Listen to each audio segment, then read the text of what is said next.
back to season 3 of Sweet Tea Hospitality. We're in Cocoa Beach, Florida, and we're focusing on vacation rentals in this season.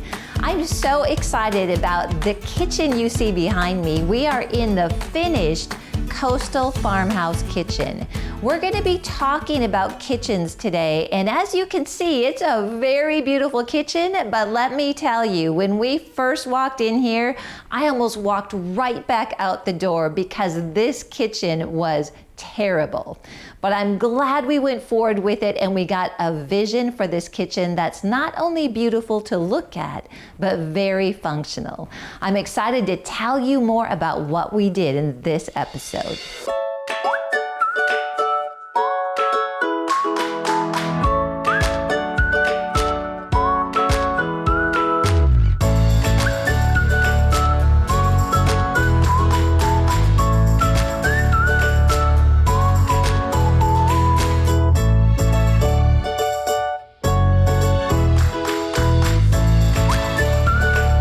In today's episode, it's all about kitchens. We know that the kitchen is the heart of the home.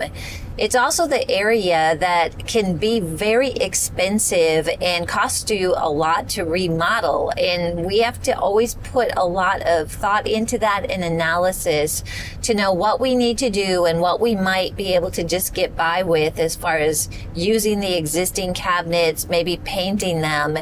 And we know that the kitchen's really important in a vacation rental, but we're going to have tips here today that you can apply in your own kitchen. So maybe you're thinking about remodeling. This is going to really help you think through the steps and some of the design tips you might be able to use and really make your kitchen at home beautiful.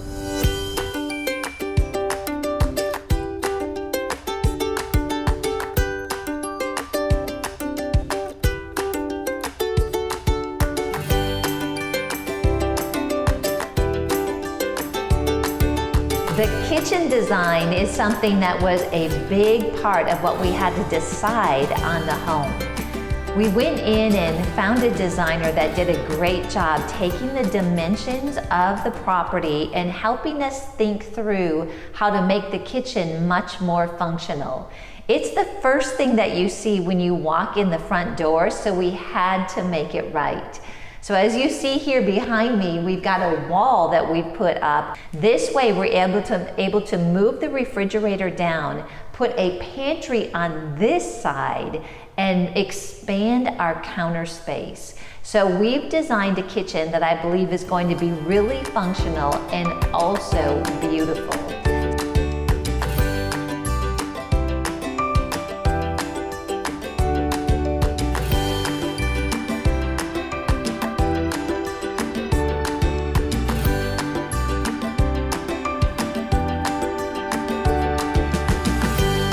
These cabinets, although serviceable, are very cheap. And you can feel that when you open it and shut it, the doors that is. We could sand these down and have them painted, but it's so comparable to getting new cabinets. We're thinking new cabinets is a better value, and it's gonna really pay for itself when we realize some of the new value in the house once they're in. Every remodel we do, we have to make the decision in the kitchen if the kitchen cabinets are salvageable or if we have to completely replace them.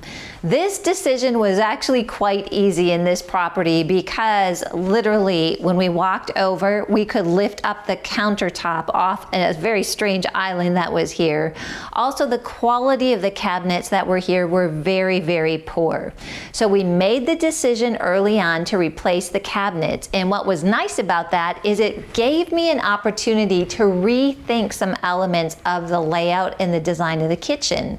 So one opportunity that we found found is that we could actually build a little pony wall here, which allowed us to move the refrigerator down and made the kitchen much more functional with just a little step of half of a wall. It also gave us the opportunity to put a pantry. So we decided to go with, and I always do all the properties, at least at this point, with a shaker style cabinet, which is just a very simple, and it's not white, it's a little bit off-white. And in this, it gives us a nice clean look, and it's just really functional.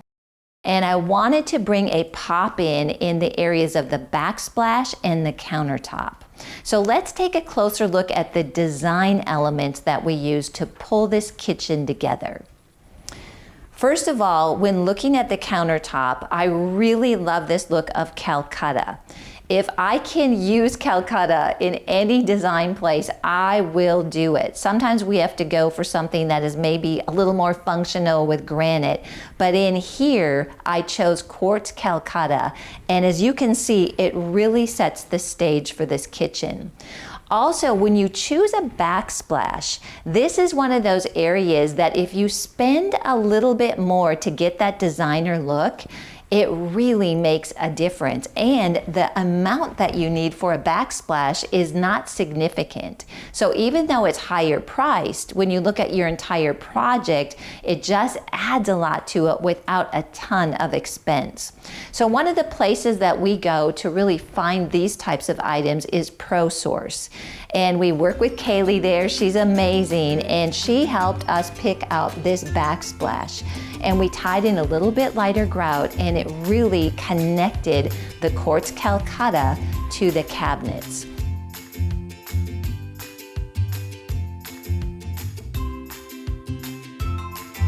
I'm here with Lee in a finished kitchen of the Coastal Farmhouse. And while Lee didn't do a lot of the work in here, he really helped guide us through the process. Lee, we chose Calcutta Quartz in this kitchen for the countertop. I love the look and feel of it. And the quartz, compared to some other finishes, was a little less expensive yet durable. But share with everybody, let them know what are some things that they should consider when choosing the right type of countertop. Well, people are going with quartz today because it's more durable than granite. Granite can crack, maybe and scratch. But I personally love granite look. I think it's beautiful to go to a place, pick out your own stone. The important thing is you'll see advertisements in all the magazines. We'll install your whole kitchen with granite for $19.99. And you do not want to get a kitchen installer that is not recommended. Find your friends, find what they have, see what you like. There are cheap people out there, don't have the right equipment. The right person that puts in counters has a computerized system where it actually cuts it out and puts it in. So make sure the person you have is reputable. Don't go by price, because I've seen the seams where they put them together where they look crooked, they use the wrong color. So don't go cheap on your countertops. Don't go to the low buck guy. Get references for countertops. But really, quartz is beautiful, granite's beautiful. I did a house with butcher block, which looked really nice. It takes a little bit more, it's a really nice warm kind of look with butcher block, and that's not very expensive either to do. And homeowners can do that, in fact, as well. Some of the things we did with the backsplash, we chose a really beautiful backsplash, and you even pointed out to us that there's some things that our tile guy did that were really important, and that it wasn't anything that I noticed as far as being special, but you were able to point those out. What should people look for when they've got a tile guy coming in? Well, first of all, backsplash is not that hard to put in, and a lot of homeowners do it, but they don't know how to finish it. Yeah. So on the edges, you'll just leave the tile edge. They even put a little bit of caulking on there. This installer put this metal trim in, which looks so sharp to finish it, and he actually mitered the corner. So I was just amazed how beautifully he cut that to look at that. And then in the corners in here, he actually cut the tile so that the pattern continues around the corner. So very, very good, excellent tile work that was done there. So homeowner, you may want to do your own tile work. Use a trim piece. This is easy to cut. You can cut it with a hacksaw, and it looks so much nicer to go in. But backsplash is something really easy you can do as long as your lines are straight. A lot of it comes in like 1x1 squares that you just put on your mastic, and you make sure everything lines up, and you grout it. It's an easy homeowner job. By the way, your kitchen may look nice. It'll make your kitchen pop if you just put a nice backsplash in. Look at something contrasting, because a lot with cabinets and lighting, you want to find something that's going to really just make your kitchen look like $1 million if you have a good backsplash. Yeah, so this has been a fun project in the kitchen, and we are so happy with the way that it turned out. And so we're so grateful for Lee and Justin and their guidance to bring this vision to reality. The other thing we wanted to do is we wanted a look of a farmhouse sink. This is the Coastal Farmhouse, right?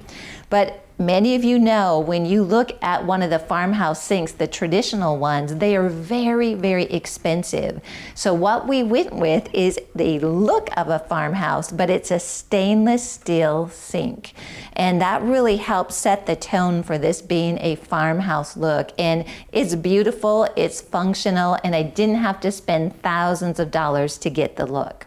When you do vacation rentals, you really want to be able to market the property in a way that gives it personality. And I'm going to share with you some other subtle touches that can make all the difference with your vacation rental. You know that when people shop a vacation rental, what they look at is the pictures. That's what makes the decision.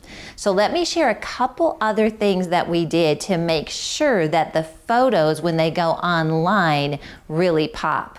In addition to the sink, it's a faucet. And I know that that sounds, like a faucet. How could that make a difference? But we first had a faucet in here that was more the traditional, it just came out, sort of what we grew up with. And when I looked at it, I was like, you know what? For such a beautiful kitchen, it just wasn't cutting it. And so I switched this faucet out with something that it's a high faucet with a little tulip, and it really gives it personality. And let me tell you another thing that we did in just this kitchen sink area. Instead of putting the usual blinds that I've put through most of the rest of the house, I put this blind here that we got at Lowe's that is more of a bamboo look. And there's a lot of reasons for it, but one of them is I needed to bring some texture and color in the kitchen. The kitchen is all hard surfaces, so you want to think about how you can bring a little bit more softness into the kitchen, and this was one of the ways that we could do it.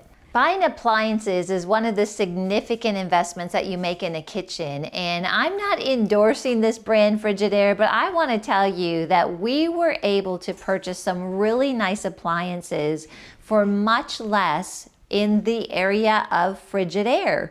They're very nice appliances. They might not be super high end, but remember, this is a vacation rental, and I was able to get the great look that I was going for. Now, one of the things I really wanted in this kitchen was one of the stoves that had the knobs down here instead of up here.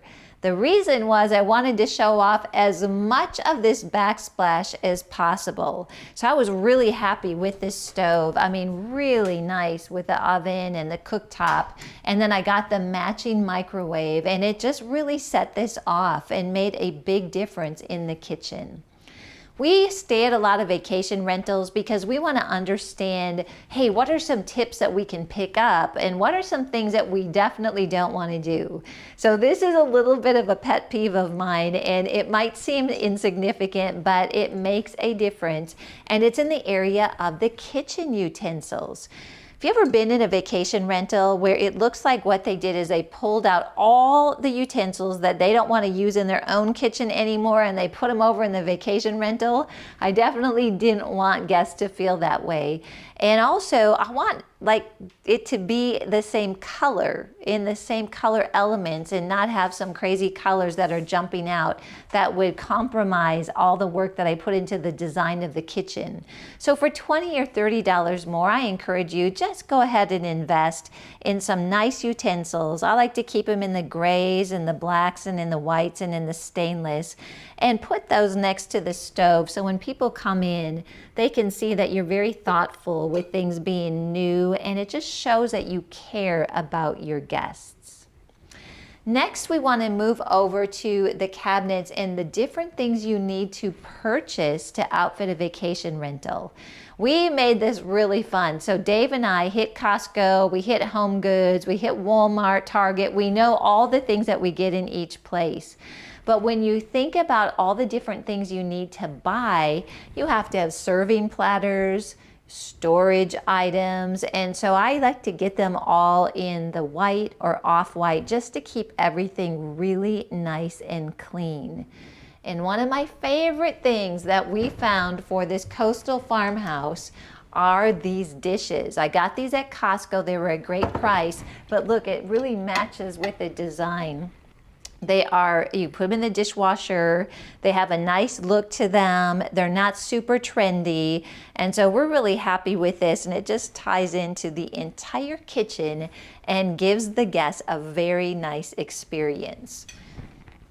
Another subtle area to really set yourself apart is with silverware in the silverware drawer.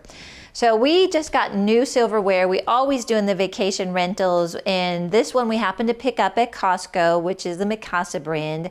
And you see, like when people open it, it's nice, it's new, and it just gives you a great image in your vacation rental. One of the things you really want to watch with your cleaners is that they pay attention to the silverware drawer. If you've ever gone into a vacation rental, you pull out a knife and you look in there, it's like, oh my gosh, there's crumbs, and those are not my crumbs. We want to avoid all of that. So pay attention, and a great way for you to really make your vacation rental special. Lighting is really important in a kitchen, not only from a functional standpoint, but it can be a design element that really brings personality into your kitchen as well. I was so excited that I could add in and bring in a pendant light. It's a very simple light, but it brings that black look that matches the other lighting from the house into the kitchen, and it cozies things up a bit, which in a kitchen you really want to do because, again, there's a lot of hard surfaces. And finally, one of my favorite tricks in a kitchen is to get a portable island. This was pretty tricky in this kitchen because there's not a lot of space. And so I was measuring to make sure that on each side we had between 18 and 24 inches. Also, this is really difficult to get something that's going to work with the oven opening. And then it had to work over here with the refrigerator opening. And you can see, like, it's really tight. There's not a lot of room. And so I was researching, and I found this island at Wayfair. It had a really high rating, and it fits perfectly in here. It was only a couple $100, but look how much it adds to the kitchen. It adds storage functionality, and it gives me a great place to stage things. So when the guests come in, they are greeted with a bottle of wine, wine glasses, and a place that just says, "Welcome to the Coastal Farmhouse."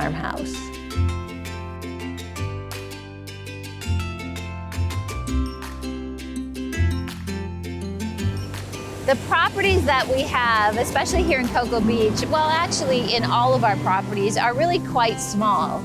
And that was a place for us to start. You know, we don't have the big multifamily, at least not at this point. But we do know that when God gives us the opportunity to step into real estate like He has, and we keep our focus on Him with that desire really to bless people through the real estate, and of course we're blessed in the process, we feel like starting with the small spaces is really a place for us to learn, for us to build faith, for us to learn to really hear God's voice in the process. But sometimes when we start little, we think, oh my goodness, will I ever get to the place that I hear others talk about? And I want to encourage you that yes, you will. If you're at a place in your life where you feel like what you are doing is really small compared to where other people are at, or even where you know God has called you to, this verse is going to really encourage you. It's Luke 19:17, and I'm reading it in the New King James. It says this, "And He said to him, 'Well done, good servant, because you were faithful in a very little, have authority over 10 cities.'" That's been an encouragement for us as we walk through this process. Yeah, right now our properties are little. We're building a portfolio. We're going through the process, but we know that as we're faithful in this little, we believe God will bring much. And for us, it's really included even things like getting our accounting in order. God's so merciful and full of grace. He doesn't want us to expand beyond what we are ready for. I like to call it, we need to get our net out with infrastructure. We had knowledge that we needed to gain. So you maybe are in that place today where you think, I want more. I encourage you to ask God, hey, what do I need to get out? What net do I need to get out? What am I learning in this process that is going to help me to grow? And most of all, I encourage you to be faithful in little, and God will make you ruler over much.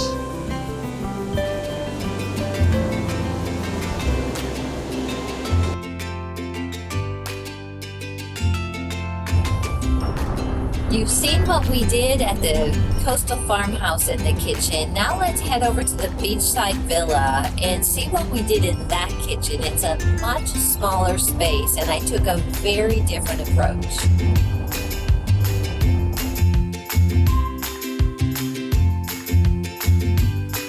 This is what I would call a tiny kitchen. It is small but mighty. It was a really fun challenge, and this vacation rental is really something that I feel a snowbird or someone coming down here for 2 to 3 months at a time is going to stay in. So I needed to think through how I could make it functional and have all the things that people would be looking for a longer stay.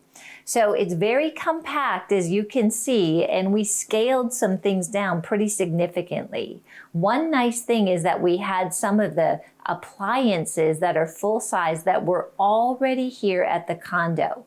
However, the refrigerator that was here was way too big, and it left no room for people to actually walk into the kitchen. So one of the first things that I had to do is scale down the refrigerator appliance. And I was really happy even thinking through how it's going to open, how it's going to fit. And even though I feel it still looks a little big for the space, it actually fits really well, and it has plenty of storage. One of the things we get concerned about is we want to make sure that there's enough room for people to have all their food, and look at how spacious this is. So it fit into the space beautifully, and it gives people all the space that they need in a refrigerator. I replaced the countertop in here as well. Now in this situation, I went with granite, and I chose that because I think it's going to be pretty heavy use. If someone's staying here for a month, 2 months, or 3 months, they're going to use this like a home. And so I got something very durable, and I love the color as well, especially using all the alabaster, the glass backsplash. It was good, I felt, to add a little color and substance to the countertop. Next, we had to think through all the small appliances that people would be looking for. One of the challenges is there's no place in this kitchen to put a microwave, either a built-in or something on the wall. So as much as I didn't want to do it, I had to go with a microwave that sat on the counter. And we were in Target and found this really cute little Black & Decker that's at a small scale. And from a design perspective, instead of it just looking like, oh boy, there's the microwave in the corner, I added this wood bowl to sit on top, and it not only draws the eye away from this just being a microwave, but it brought some of the nature of the area with the wood into the kitchen.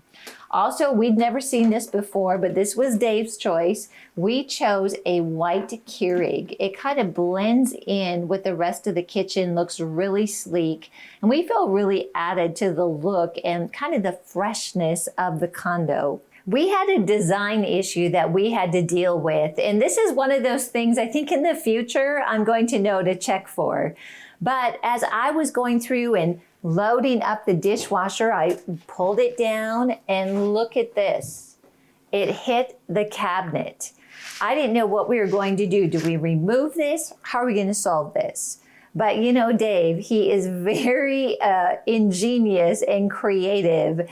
And he came up with the idea that instead of the cabinet door opening this way, if we took this cabinet door off and made it open this way, then I can pull the dishwasher door all the way down and load the dishwasher. Isn't that amazing?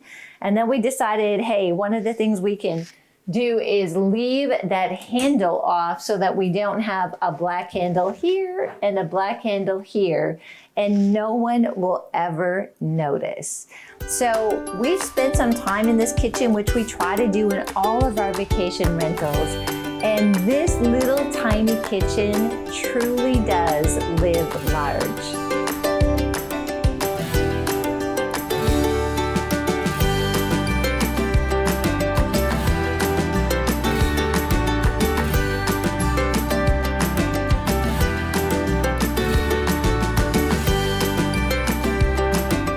We're talking about kitchens and some of the things that you learn along the way. So as you're using the kitchen, keyword using, Yes. there are certain things that you discover. For example, we had a dishwasher and the exhaust or the water coming out of the dishwasher that goes into the trap, it wasn't completely tight on the trap. No. So when you're using the dishwasher, you open up the cabinet and there's a little pond down there. Yeah, and before that, we didn't realize that it wasn't hooked up behind there. So Levi and I turned on the dishwasher, and all at once water started coming out from underneath it. And we're like, these dishwashers are serious business. Serious business. We had to clean that up, pull it out. We had another one, and that was the cold water and the hot water. Yes. In the bathroom. Yeah. That wasn't the kitchen. It was a bathroom. Well, it was a bathroom. That's right. Well, we had a faucet put on, because I know you're curious now what we're talking about. We had a faucet put on, and the plumber put the cold water to the hot side and the hot water to the cold side. So the first time I was using it, I was running the hot water for about 5 minutes thinking, it should show up anytime. Yeah, what's going on with that water heater? Here. Well, then I had him come out and fix it, and he's like, well, it's wrong on the inside of the wall. Oh, no. So I was like, oh, no. So I was like, hey, Brian, just like go ahead and hook it up crosswise, right, to get it to work instead of like tearing out the sheetrock. Yeah. Yeah. So we run into these things all the time, but I'm very glad that I've got you on the team to solve these problems. Well, thank you. But it really goes along with what you talk about. You need to live in the space and kind of like actually experience it so that you find these little things out. That's true. And we have found out a few things.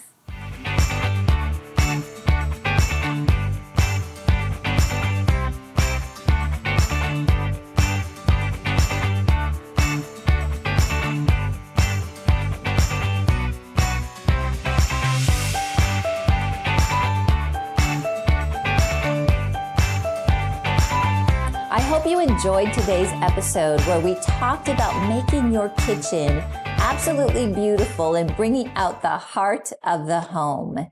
I hope you join us for the next episode where we're going to be talking about bathrooms. You know, bathrooms are a very small space and we face some very interesting challenges. And I think it's going to really help you either with your investment property or with your own home remodel. Thank you again for joining us on Sweet Tea Hospitality. I'm Karen Conrad, and to watch all of our episodes, go to sweettea.tv.